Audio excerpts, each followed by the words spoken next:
Tiniyak naman ng Department of Health o DOH ang publiko na nananatiling operational at sapat ang supply ng mga gamot kasunod ng pinangangambahang banta ng leptospirosis bunsod ng mga pagbaha. Nakahanda na ang 3.1 million na doxycycline capsules sa 17 centers for health development. Nakataas na rin ang Code White Alert sa mga apektadong DOH centers bilang patuloy na pagbabantay sa epekto ng tag-ulan.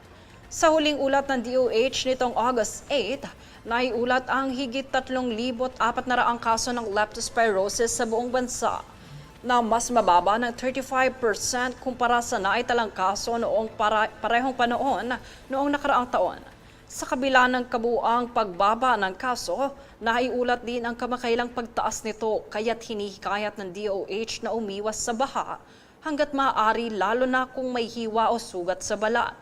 Dagdag nito, kahit walang sintomas ng sakit sakaling lumusong sa baha o may na-expose sa putik, agarang magpakonsulta sa pinakamalapit na doktor o health center sa loob ng 24 hanggang 48 hours upang maresetahan ng gamot.